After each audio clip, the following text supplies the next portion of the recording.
Tama, di ba? Nanonood. O imagine mo pagkasya mo yung 8,000 dito. Nagkataon lang talaga na marami dyan na nagtatrabaho, hindi makapunta. Pero itong patunay na pagkain na ito na sumusuporta, ay marami ho talaga ang sumusuporta kay Pangulong. Hindi! Pangulong Sara Duterte! Ayan po ang dapat itawag na natin dahil sa tingin ko, malapit na.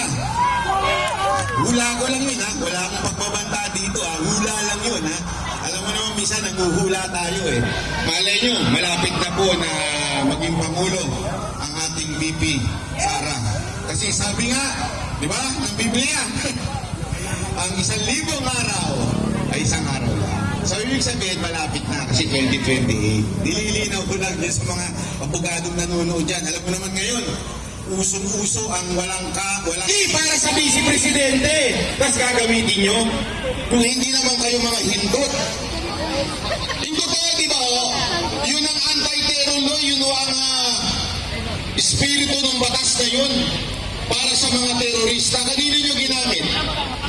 Kaaway ninyo sa Congress na si Ate Tevez.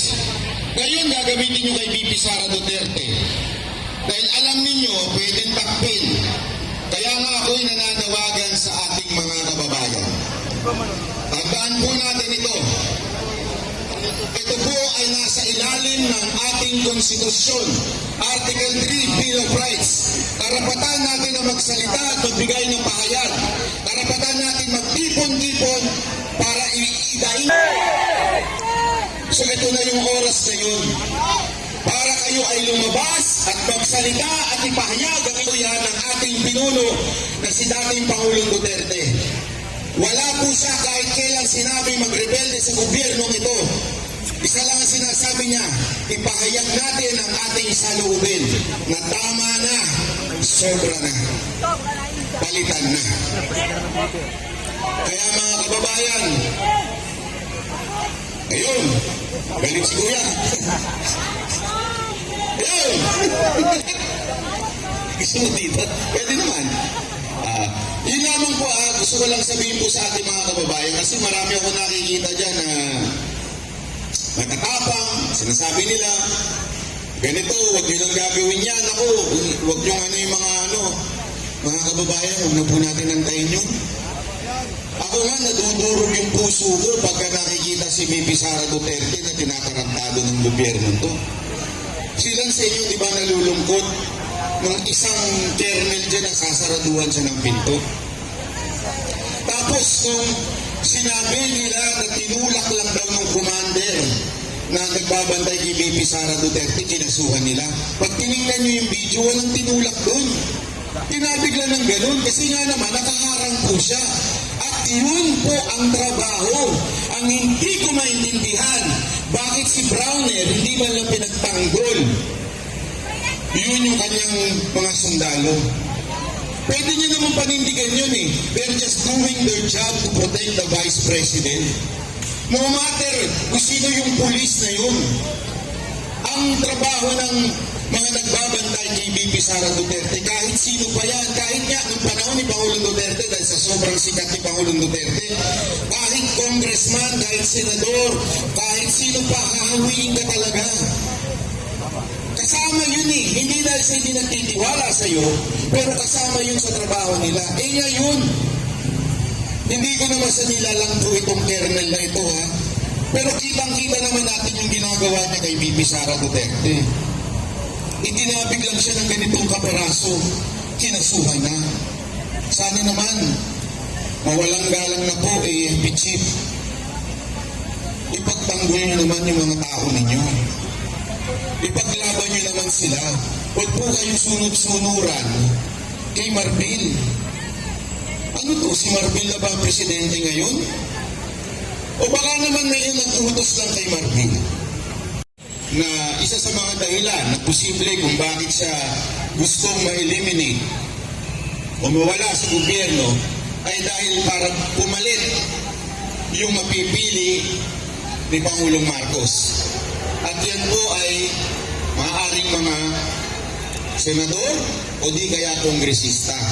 Pero kung titignan po natin, sino po ba ang pinakamalapit sa Marcos? Yung speaker. So sa totoo lang po, yung speaker ang makikinabang kung sakali. Ulitin ko, kung sakali na mawala si VP Sara Duterte, si speaker po ang maaari sa isa sa pumalit. Gusto niyo po ba yun? O aantayin niyo pa po ba? O kung hindi niyo naantayin, ipakita niyo na po ang inyong saloobin dito. Pumunta po kayo. Again, wala ho itong pataasan ng IHE, whether veterans o EDSA. Importante, magpunta kayo kung saan meron at kung saan kayo malapit. Pumunta kayo dito o kaya sa veterans. So yun lang po yun. O kung gusto niyo, pumunta rin sa Congress. Wala pong problema yun. Importante, makita po nila May mga na nagdatingan hindi na na po tayo pumapayag sa nangyayari. Na hindi na po tama ito. Ang amin lamang po, respeto sa batas. Yun lang yun. Respetuhin natin ang batas. Due process. Nasa Article 3 din po yan. Due process of law. Sa bawat Pilipino may karapatan po tayo. Lalong-lalo naman siguro ang ating Vice Presidente. May due process. Yun yung due process ng COA. Hindi nila sinusunod. Alam niyo ba na exclusive po ang kapangyarihan na mag-audit sa COA? Ang COA ho ay may karapatan na sila lamang ang pwedeng mag-audit. Hindi po mga congressman. Yan po ay binilagay sa ating batas, sa ating konstitusyon para maging independent ang COA. Yan ang purpose nun. Independent dapat ang COA. Hindi sunod-sunuran sa presidente at higit sa lahat hindi sunod-sunuran sa speaker. Pero ano ang ginagawa ng mga congressman natin? Tinatakot po.